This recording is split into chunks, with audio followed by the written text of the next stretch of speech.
From the highways of America, here's the podcast where we talk politics, a little entertainment, some culture, and this and that, from the road to your ears. This is Trend Chat with your host, Brian Bledsoe.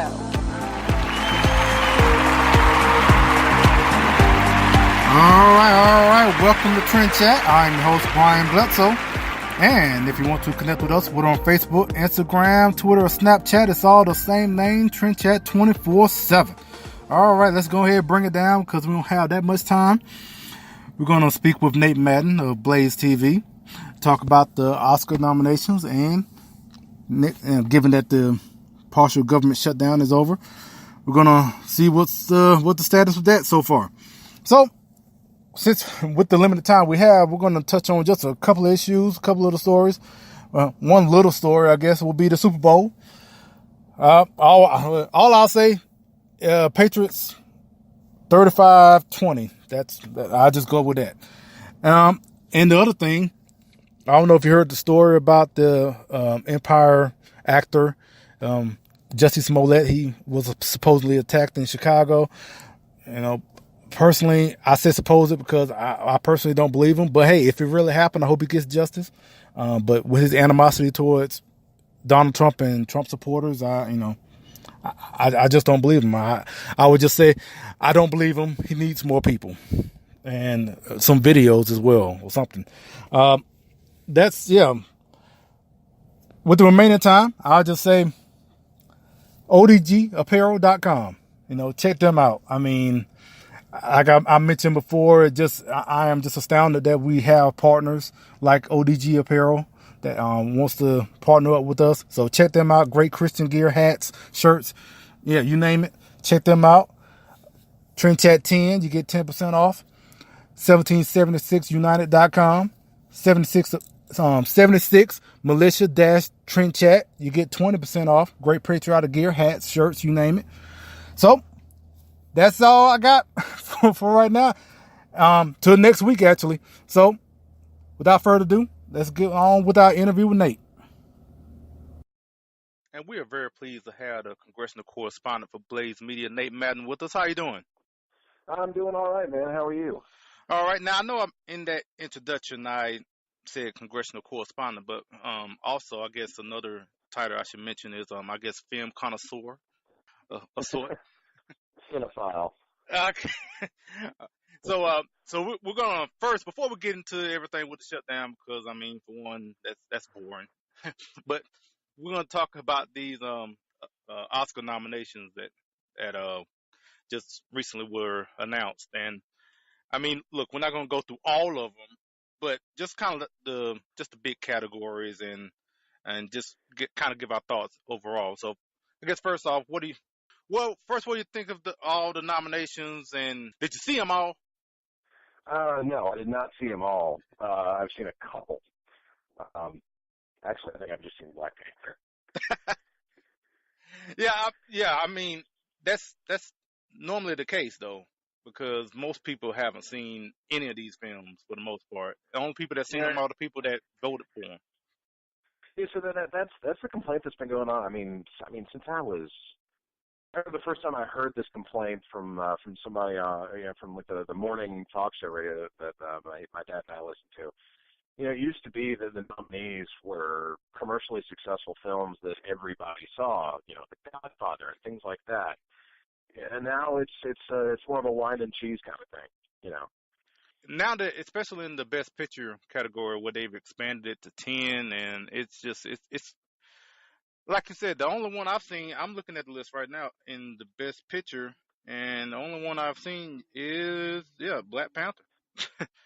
So the question is, are they going to go with a commercially successful movie? And then the question was Black Panther the kind of caliber, for an action, for a superhero film, was it the kind of caliber that you would expect to see pull down a Best Picture Oscar? And I don't know, and I don't think so. I think the other big contenders, it's still on my list, but I don't go to the theater that much anymore because, my daughter's almost 6 months old, and I realize just how expensive it is. You buy them tickets and the babysitter and everything else. I really want to see Green Book. I mean, Green Book just looks phenomenal. Yeah. But I think that's, it's just looking at the description of these films. I'd have to say that I'm guessing based on the message and everything else. I'm thinking the Academy's going to go with Green Book. If they really are just in a super super political, anti-everything, screw all Republicans mood, they'll go with Vice, which, is kind of a long shot, but never underestimate the chance they can surprise you in an effort to flip off Republicans. I also never underestimate the hate that Hollywood has for Republicans. Yeah. So, yeah.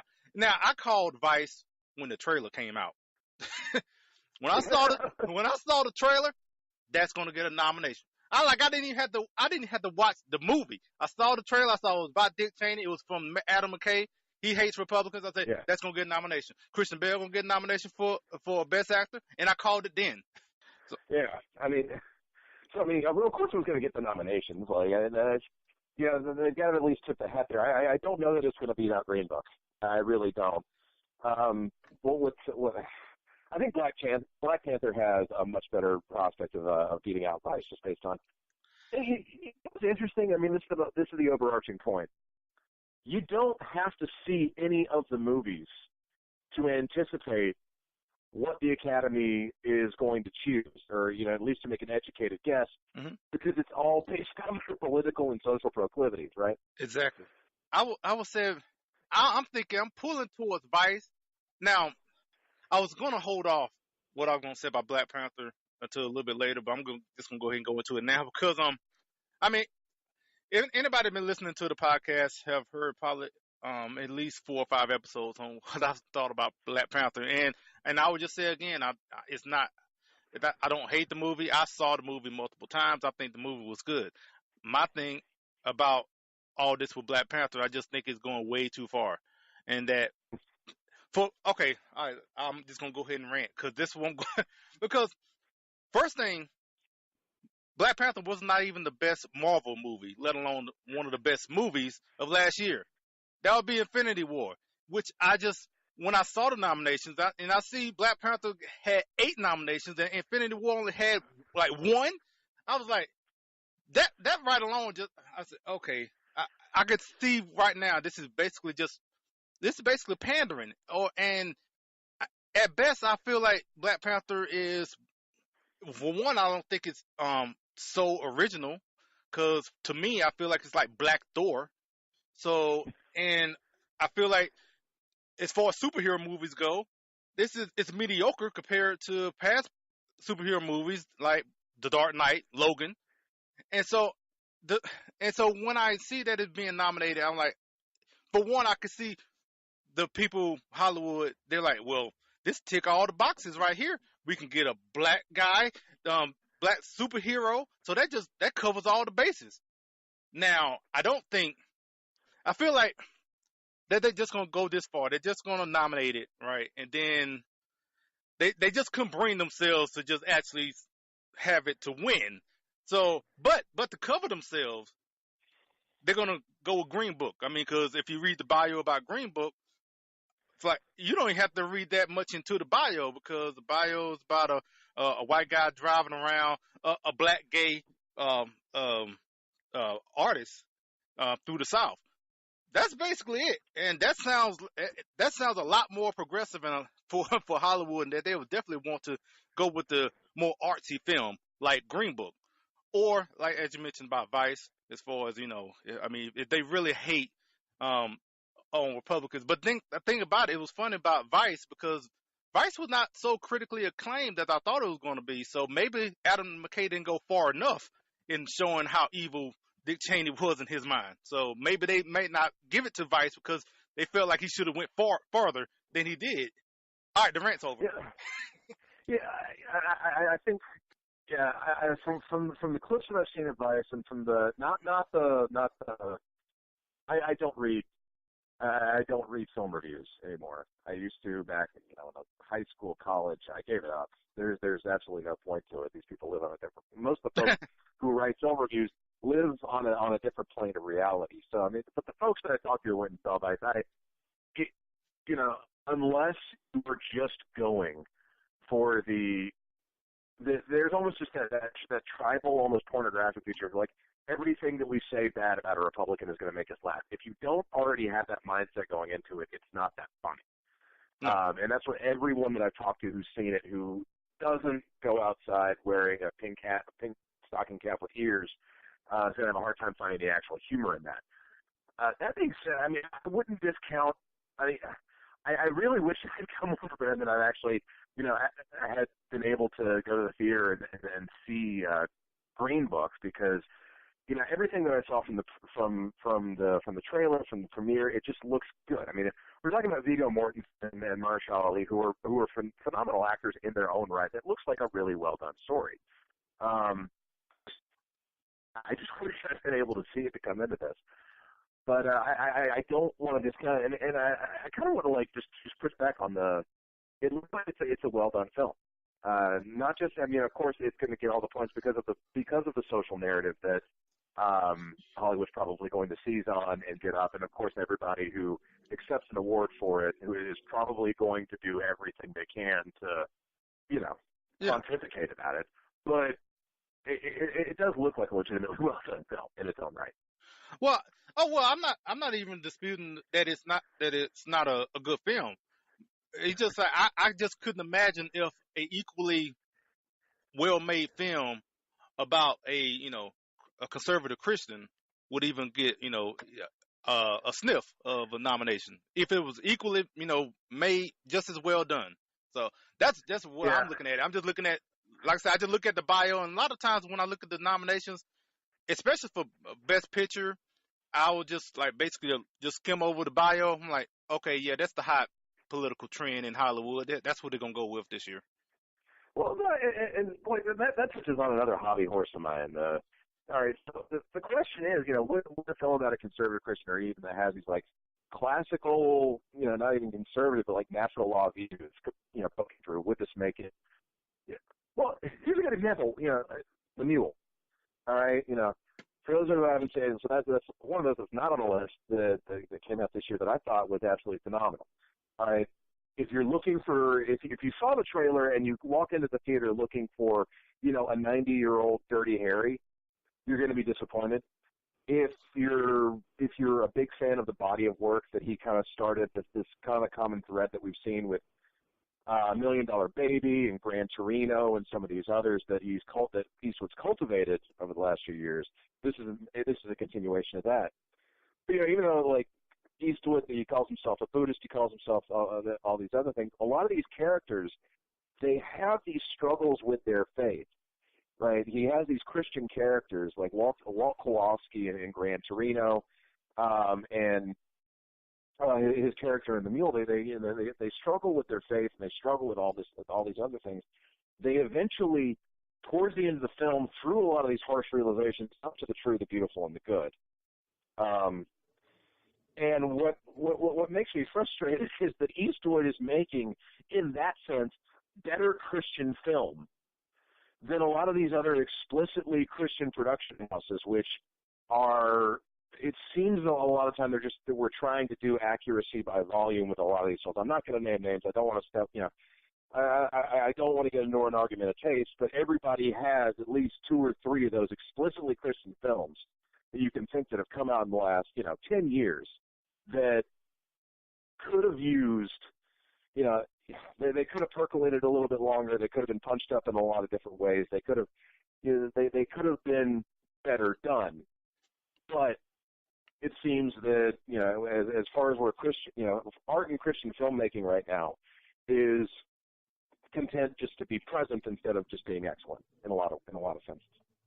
Yeah, I know. Yeah, I saw The Mule as well, and to see that it didn't get any nomination, not only for the Oscars, it didn't get nominated for anything else, if I'm not mistaken, like either Golden Globe or with the SAG. I don't know, but like I haven't heard anything from any sort of recognition for The Mule, which I thought was pretty good as well. Well, yeah, exactly.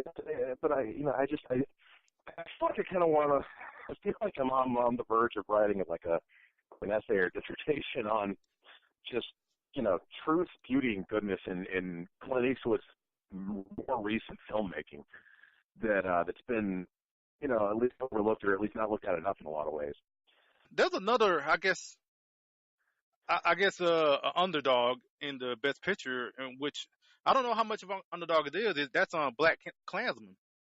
I think that has a shot mainly because of the same reasons, for Vice as well, and plus it's Spike Lee, and yeah, Yeah, I would give it about the same odds that I would give Vice. It would be a tremendous surprise, in all honesty. To see that edge out either over Black Panther or Green Book would really surprise me. I think honestly, I think the Lady Gaga Bradley Cooper A Star Is Born has a better chance than either Vice or Black Klansman. I think the Black Klansman and Vice, I mean, kind of like I guess kind of like when you're talking about elections or something, like in a primary or whatnot, where I feel like the people that they're going to split votes between people who going to vote for Black Klansman and Vice. I feel like that's going to split the vote, so that neither one's going to win because And and you wonder how many of these picks at this point are just there to entice people to watch the actual event, right? Because we know that a lot of these award shows have a ratings problem because it's nothing but just self-congratulation, just rampant self-congratulation for the anti-Trump elites, the coastal dissociated folks in the pink hats, right? Yeah. You have to wonder how many of this is just to get people like you and me in conservative media to sit down and actually have to keep an eye on this to see if it actually does it so they can boost their ratings just a little bit more. That doesn't work with me because all I do is just wait on Twitter. I mean, it's just as fast. So I mean, I don't have to sit there and watch the ratings so they can get a little bump for me trying to see it. I just someone's going to post about it in like a minute as soon as you announce it. So. Well, yeah, exactly, and then you have to go back. Yeah, that's one of the easiest way to do it. Wait for the video clips that people rip off their streams to go on there, so you don't have to watch the whole thing. Yeah. Oh man, talking about this makes me, a few years ago when I got into this, and I was when I started over at Conservative Review, and I was writing mainly about politics and culture. This kind of makes me glad that I actually cover Congress more because I don't have to sit down and watch these award shows anymore. I don't want to. To me, I think a dark horse in winning would be Bohemian Rhapsody. Yeah. I mean, I think if it depends on, I guess, on the mindset of the voters. If they want to this year maybe say, you know what, we just want to stay away from all the politics and all the social issues and everything like that. We just want to go with something safe. Let's go with Queen. And let's go for Bohemian Rhapsody. Everybody likes Queen. Everybody likes Freddie Mercury. Exactly. You can't not. So I don't know. But all right, I'm gonna go down just right quick. I'm just gonna mention them all. So for Best Picture is Black Panther, Black Klansman, Bohemian Rhapsody, The Favorite, Green Book, Roma, A Star Is Born, and Vice. So those are all the picks. And yeah. The favorite is not the favorite in this. I'm pretty sure because I'm pretty sure they're not gonna win. Yeah, I mean my call is Green Book. Just the other day, my call is Green Book. Yeah, I'm okay. I guess if I'm gonna make a pick, I'm gonna go with I'm on Green Book. If I had to put money down or something like that, if my life on the line, I would just say Green Book. That's what I'll go with. Yeah, and then put a few like outside dollars on the long shot on Vice, just in case you hit the hedge. Yeah, I mean now looking at Best Directors, 5 and wow. I'm looking at the two of these names. I'm not going to get right. trying to pronounce. So I'm just going to say the director for Roma, the director for The Favorite. I can say Spike Lee. He's the director for Black Klansman, Adam McKay for Vice, and the director for Cold War. So if you notice, 3 of those I didn't pronounce mainly because I just can't pronounce them. Or at least I just didn't take the time to actually learn it. Yeah. But in that, I think in the best director, I should think mainly because I haven't seen Roma Favorite or Black Clans. Well, none of them I haven't seen, but just thinking of it, I mean, well, you know what? Just something I thought about. Has Spike Lee ever won the Best Director award? Did he win it for Do the Right Thing? I got to Google that. Yeah, I'm about to, yeah, I was just thinking about that just I gotta now. look that up. I was just thinking right off the top of my head because I was like, maybe he might win for this one if he hasn't won. But if he won for Do the Right Thing, maybe not. Or Malcolm X, he might have got nominated for that. Those are two. If he's got nominated for anyone, those are two off the top of my head. I think he would have got nominated for. Okay, so per my internet search, Okay. So he got a nominee for screenplay for Do the Right Thing. He was nominated for documentary feature with 4 little girls in '98, and that he's kind of been in a 20-year rut until Black Klansman. Okay. So nothing for Malcolm X. Okay. Yeah. I'm gonna go with Adam McKay for best director in this category. I just think they, after all these years of making comedies and then he, basically made this political hit piece, I think they might want to just, give him an award. Say, hey, thanks for making, a movie that basically just confirms our bias towards Republicans. Well, yeah, I mean, like, and then it'd be kind of similar to 2016 when they gave him best screenplay for The Big Short. Yeah. I'm always so. I mean, the actual technical awards are actually where things are typically more judged on merit and popularity. And I think we start looking into things. This is really film nerd territory. But if we're looking at things like cinematography, if we're looking at the awards for cinematography, if we're looking at awards for like costumes, just changing gears on that a little bit, I think Black Panther's got those absolutely locked up. There is nobody. I don't think there's any competition for them whatsoever. In the area in these technical awards, in that it was a really incredibly produced film. Now, going into those categories, I know. So the one nomination that Infinity War got was for best visual effects, and it better win that one, the one that it had. Yeah. I mean, it was really impressive. The problem is, Marvel, I think, in a victory best special effects, I guess, against the rest of the field, the rest of the films that were produced in 2018, I can see that. The thing about Infinity War that stood out to me was that Marvel is a victim of its own success, and that there's not much in the Infinity War that stood out for me from the rest of the MCU in recent years, just because they've done such a good job of producing really special effect rich films. Yeah. I'm trying to think of what exactly. Looking back, making Peter Dinklage a giant was pretty cool. That was pretty cool. I also think how they did having Josh Brolin as Thanos, just the mocap technology. I mean, it's just really just going to another level. I mean, other than with Andy Serkis, what he's been doing with Planet of the Apes and everything as well, but it is just getting better and better pretty much every time, especially one of these big films that come out like Infinity War. Oh yeah, no, I remember. Oh my gosh, yes. My wife and I, we try to avoid binging the TV shows because that'll just eat away large chunks of your life. But we try to watch all the good movies that Netflix and Hulu and the streaming services that we go through. They license, and so we're sitting down the other weekend, and they got The Mummy on Netflix. I'm sitting down and remember, oh man, when I was a kid, this thing was awesome. When the Mummy came out, it was mind blowing and all that. And watching the special effects on the Mummy was like smokes. This has come a long way. Yeah, and it was funny because given that the latest The Mummy with Tom Cruise, and how that just was such a dud, but visually it still was pretty good. They over the problem with the Mummy franchise is just there's only so much, you're only going to be able to milk a cow so much, and that one's done. They should have gotten a hint after Tomb of the Dragon Emperor, but they just kept going back to that well a few too many times. Well, let's go ahead. I guess with just with the other major categories. It's just I guess who you think got best actress? Who you think's gonna win that Hmm. That's difficult. Honestly, I've got to look. I remember I had something before you called, and we've gotten so lost in this conversation I one? forgot. Yeah, this is why I should write things down. Why don't you tell me yours while I look for what well, my...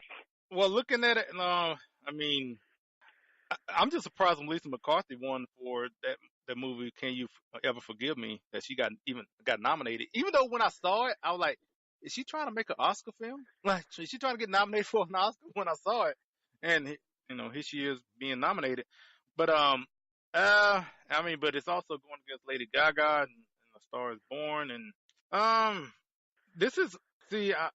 Even at this point, I think this is a little more on merit once we get a little more as opposed to the best picture because you can very well see The question is, Glenn Close winning for the wife. I don't know, but yeah. I mean, I think Glenn Close has that ability to just kind of clear the field anytime she's nominated on something like this.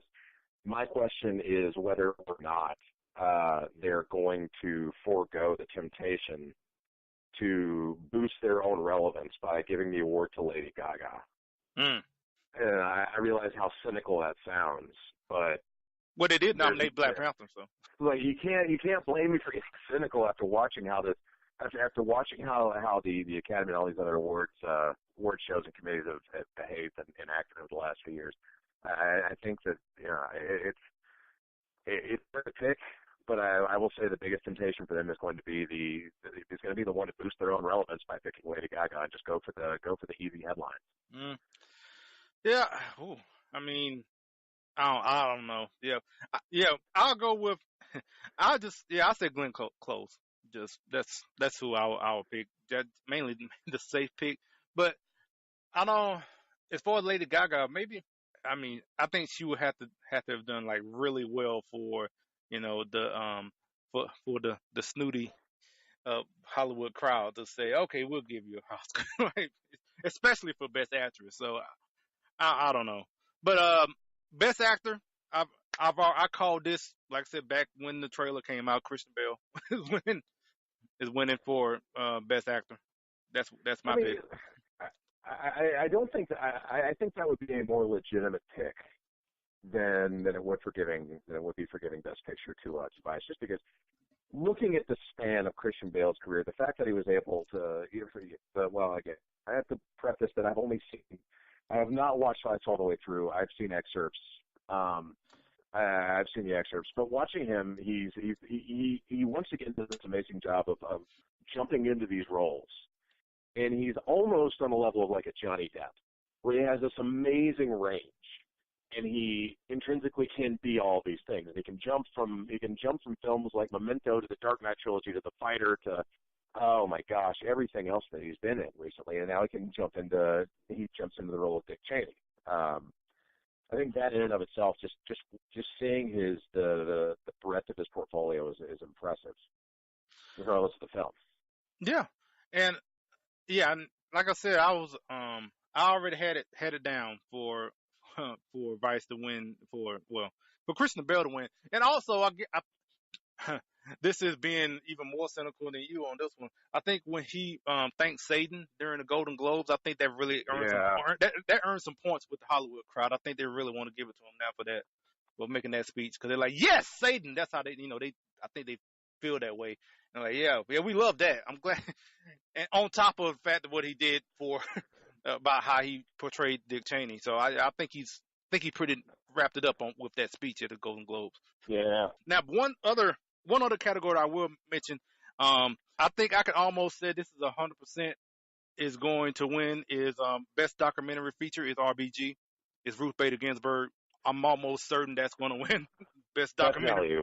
Yep. That's an alley-oop. Yeah. So, yeah. Done. Don't even look at the rest of the nominees. And you know what? Matter of fact, that's a great transition to talk about Congress, because it's funny because I don't think there's much difference between Hollywood and Congress and how much chaos that can happen, especially, but not so much now because the government is back open again. So hooray! Yeah, it's the old joke. DC is just Hollywood for ugly people. Yeah. So now that the government is, you know, back open, shutdown has been avoided at least for 3 weeks. So where we at now? Yeah. So I think probably best to view this in terms of the partial shutdown has been suspended for 3 weeks. Okay.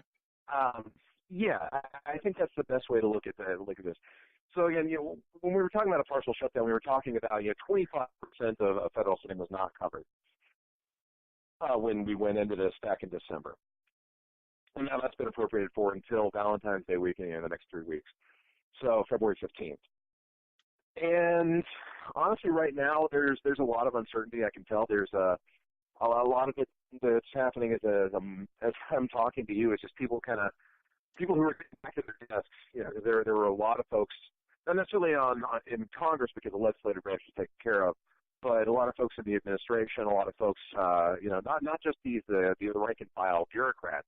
A lot of political appointees are also furloughed. So there's a lot of picking out right now.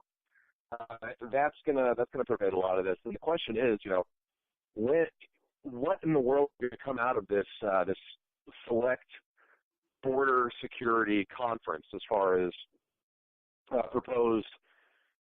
I can't remember the word. Compromises. And so what is going to come out of this for this select committee as far as proposed compromises go? You can look at the makeup on my Twitter account, right? And so I've got the makeup of this from both the Senate and the House. Not really a lot of hawks and bomb throwers or knife fighters either way from either side on this. So you don't have, if you're looking at the makeup from the Senate side, on the Republican side, you don't have any of your Ted Cruz's or Tom Cottons on there. On the Democratic side, you don't have any of the hardcore abolish ICE crowd.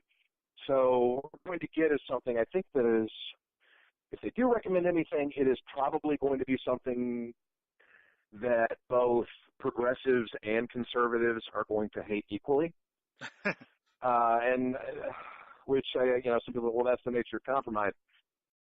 Everybody said the same thing about Gang of Eight back in 2013. I think there's a chance that on substance we could see a lot of Gang of Eight being revived, possibly. This is me just looking at the makeup of this committee and realizing what could come out of it.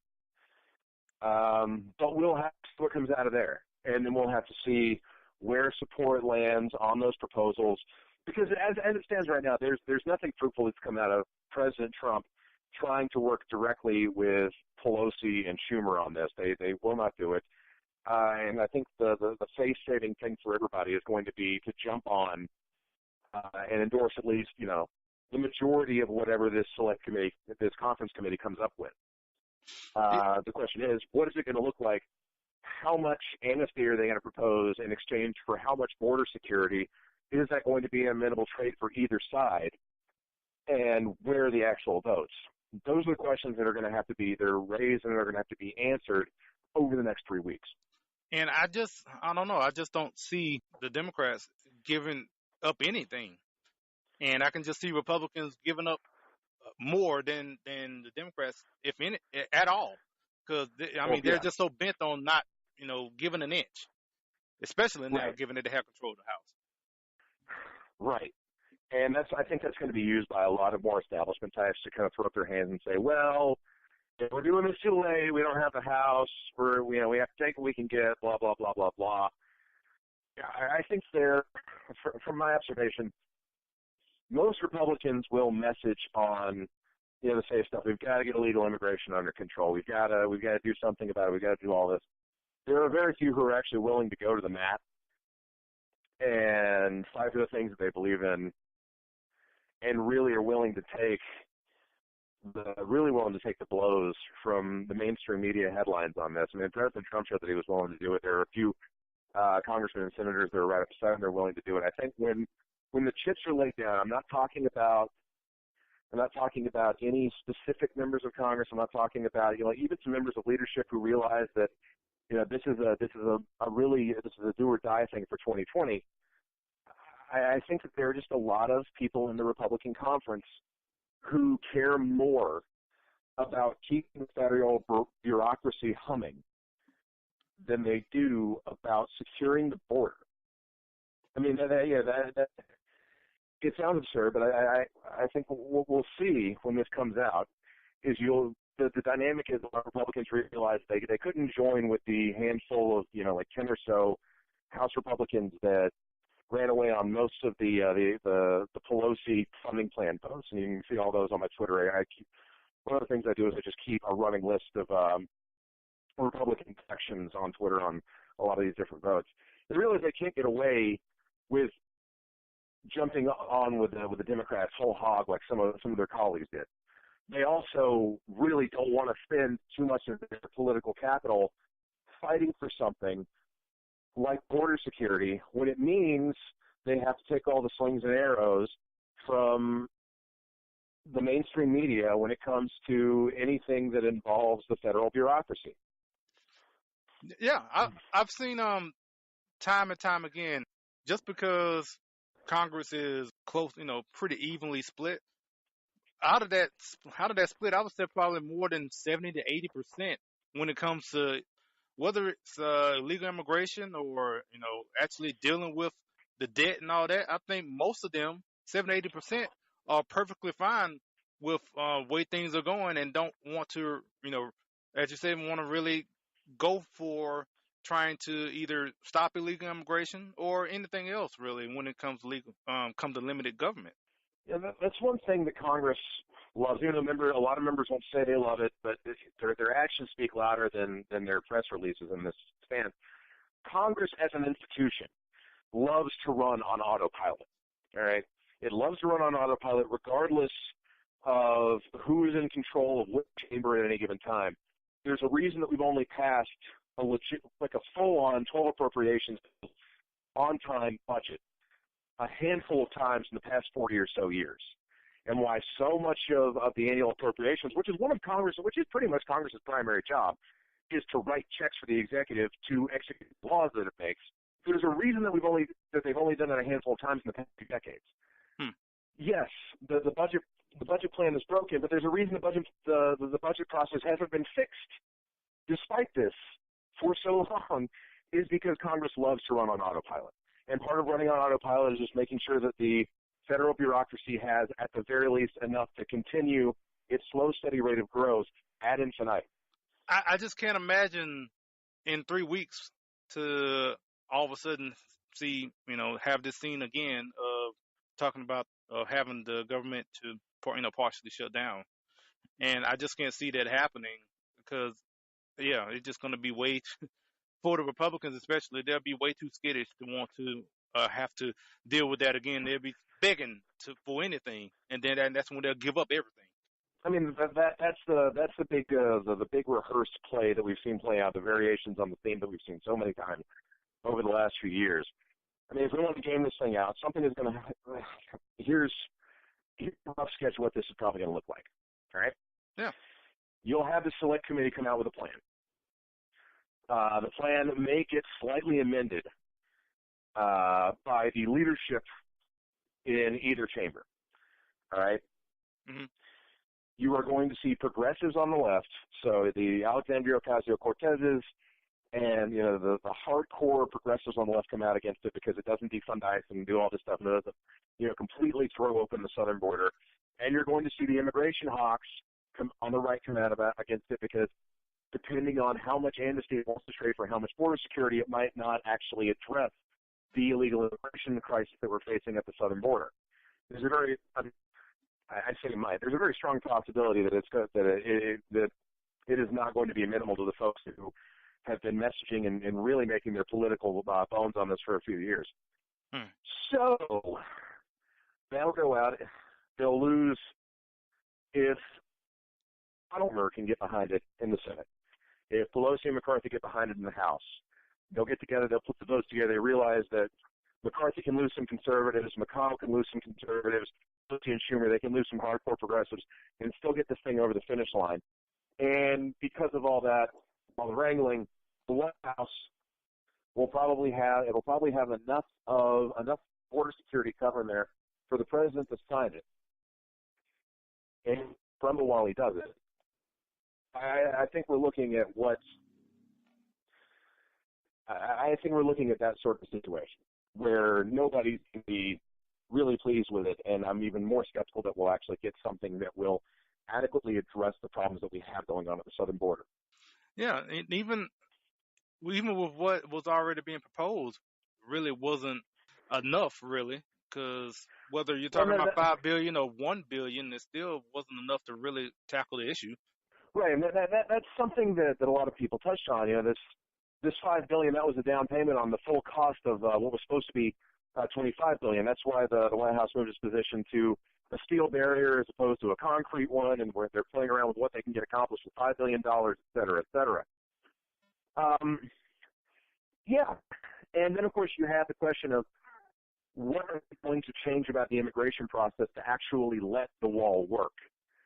And this is something that gets overlooked a lot in the process.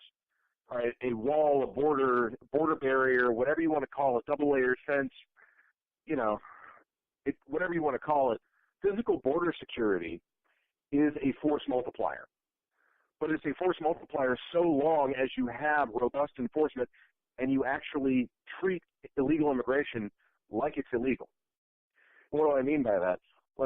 When you still have all of these loopholes in the asylum process that have precipitated the situation we've got with processing at the southern border, where you have all these loopholes, when you have all of these different things that illegals can do once they go over, if people realize that they can just jump over the fence and then claim asylum, if they realize that they can tunnel under the fence, pop up on the other side, so long as they have a child who may or may not be theirs, and claim asylum, and they realize they can use that for catch and release, you don't have a force multiplier. You got something that will just slightly slow and discourage the flow of illegal immigrants. So whatever happens, if they actually want to address this, they need to start addressing a lot of these loopholes in the process that have created the situation that we've been dealing with for the last few months at the border. The wall is just one part of a huge issue of illegal immigration. The thing about it, it's one of the easiest things you can do. All the other things require a lot more manpower and a lot more, other aspects that need to be done. The wall is something that can be kind of built, Yeah, exactly. It's a very visible thing. It's very important at this point, it's become sort of a symbol of this is something that the American people who voted for it want done, if nothing else, to prove to the D.C. political class that they're actually in charge, not the swamp. All right, so there's a symbolic nature to the whole thing as well. But when we look at things that actually need to happen, if you want to address the border crisis that we have now, you need to do something about the Flores settlement, the Flores Declaration. You have to do something about all these asylum loopholes. You have to do something about worksite enforcement of immigration laws. You have to do something about all these other things that people in the immigration reform movement on the right have been talking about for literally decades. If this ends up in a situation where the president signs on for, his $5 billion for a wall, but ends up having to give away the store on all these other legal mechanisms, long term, I think you're going to end up with a privacy hedge on the southern border. Yeah, I mean, and all this is going to be going on. Things that are going to be talked about in the next 3 weeks. So, we'll see what's going to come out of this. I'm not very optimistic about it, but hey, maybe a miracle will happen. I don't know. So if people want to get in contact with you on social media and want to know more about Blaze TV, where would they go? So if you want to keep up with the stuff that I'm covering minute to minute, hour to hour, check me out on Twitter at Nate on the Hill. Check me out on Facebook at Nate Madden, Blaze Media. Check out my show page, the Capitol Hill Brief. We still got new content coming out on that front. You can also find me on the Capitol Hill Brief section on the Blaze TV website and app. But I'm your friendly neighborhood congressional correspondent, keeping track of these folks so you don't have to. All right, Nate. Thanks so much for your time. Thank you. Take care, Brian. Yep, and that's it. So until next week, we'll chat with you later.